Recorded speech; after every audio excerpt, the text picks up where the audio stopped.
Buongiorno da Leandro Maggi, buongiorno da Portoviro. Sabato 18 dicembre 2021 si è celebrata la ricorrenza del 30° anniversario dell'Istituto Colombo a Portoviro. Dopo naturalmente i saluti del dirigente scolastico, la professoressa Arianna Vianello, e gli interventi del sindaco con le testimonianze anche di studenti e professori, vogliamo capire un po' di più chiedendo appunto sia il sindaco Mauro Veronese che il vice sindaco Doriano Mancin, che in quel periodo era già amministratore, l'importanza dell'insediamento di questa scuola nel territorio del Basso Polesine e in particolar modo a Portoviro. Con il sindaco Mauro Veronese e il vice sindaco Doriano Mancin per parlare dell'Istituto Colombo. Che importanza ha avuto non solo per tutto il Basso Polesine, ma soprattutto per Portoviro? All'inizio la nostra scuola abbia avuto sicuramente delle ritrosie, non tanto del territorio, ma più che altro, ahimè, anche un po' della politica, perché non era è stato molto difficile poter pensare a dislocare un polo scolastico superiore in una zona che non era assolutamente vocata e non aveva appunto non dava questo tipo di risposta all'epoca, negli anni 90, nei primi anni 90. Poi devo dire che nel corso degli anni, al di là insomma delle difficoltà, guardo Doriano perché lui ha fatto il sindaco proprio in quegli anni, delle difficoltà legate ovviamente al trasporto, perché noi siamo una zona sicuramente decentrata rispetto ai centri più grossi, nonostante però fossimo all'epoca più popolosi di adesso. È stato difficile poter avere i servizi, li abbiamo ottenuti e la scuola è stata pian piano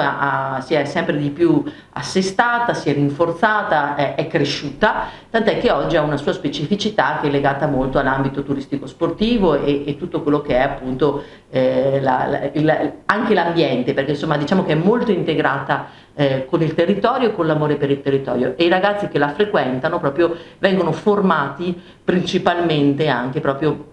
al territorio, che se pensiamo che nel frattempo siamo stati riconosciuti quali riserva della biosfera, ma UNESCO, dà ancora più significato, dà ancora più importanza alle intuizioni che nel corso degli anni ci sono state da chi si è succeduto e alla guida della scuola e alla guida del territorio, per arrivare ad avere proprio veramente una scuola che guarda, che si ispira e che pensa al territorio e ai ragazzi.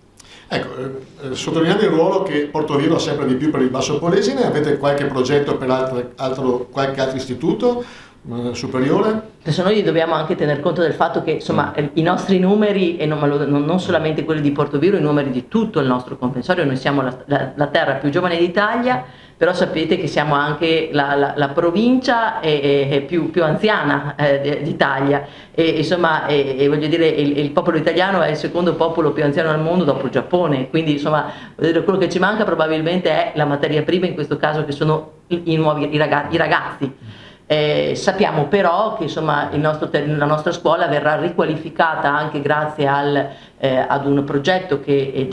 non deve partire, è già partito perché è già stato finanziato da parte di Aree Interne, per riqualificare gli ambienti, quindi per renderli ancora più accoglienti e ancora più qualificati. Quindi diciamo che intanto ci occupiamo del luogo in cui i ragazzi studiano. Avere un polo così scolastico che si spostava per la famosa ragioneria nel nostro territorio è stato molto importante, anche la gente era contenta, c'era un'aria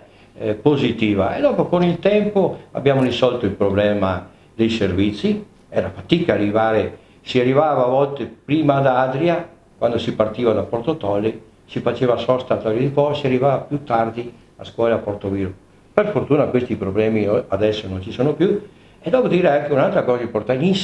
insegnanti erano del luogo, insegnanti nostri, quindi non si cambia insegnante facilmente a Portoviro. Quindi un percorso scolastico di 5 anni con gli stessi insegnanti, il comune sempre vicino, la provincia ci ha aiutato nelle strutture, quindi come dice il sindaco avremo prossimamente anche qualche novità strutturale che renderà questa scuola veramente al servizio di tutti e con prospettive, soprattutto vedi il parco, anche concrete, di trovare anche occupazione per i nostri giovani.